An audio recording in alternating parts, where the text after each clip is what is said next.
Ito lang pala kasimple gumawa ng homemade na sisig. Tara, samahan niyo ako magluto. Umpisahan na po natin.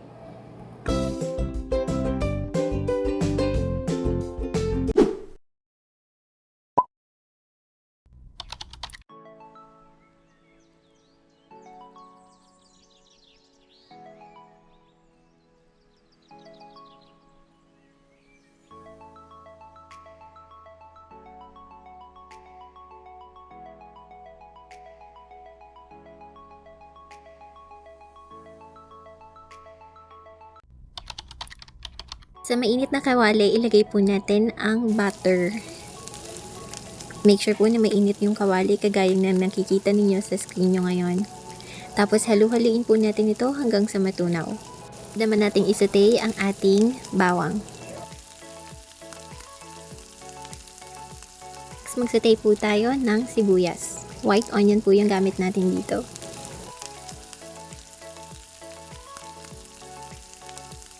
Po nating igisa ang ating ground pork.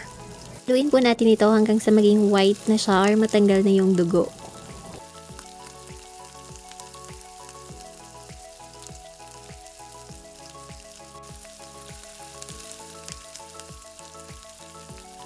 At this point, ilagay na po natin ang ating pampalasa, yung ating soy sauce. Sunod natin itong lagyan ng black pepper. Lagyan na natin ang pork broth cube. Tapos haluin po natin para matunaw ito.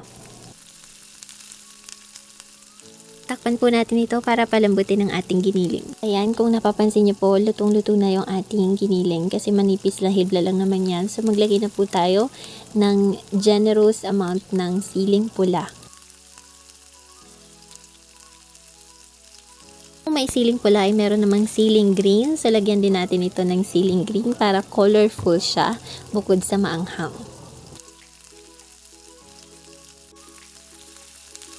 Pwede na nating ilagay ang remaining na malalaking hiwa ng onions na ginawa po natin kanina.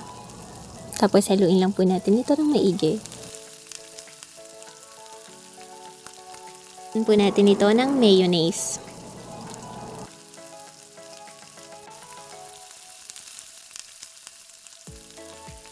Siyempre, hindi nawawala ang itlog. Isang itlog lang po yung nilagay natin dyan. Pero kung gusto nyo lagyan ng mas marami pang itlog, then okay lang din po.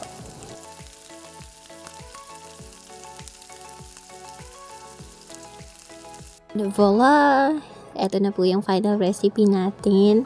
Para maganda tingnan, lagyan natin ng buong sili. At syempre, hindi mawawala yung ating calamansi. At magta-top din po tayo ng onion leeks dito para mas maganda yung plating natin at mas healthy at delicious siya tingnan. Happy eating! Sana po nagustuhan ninyo. Bye-bye!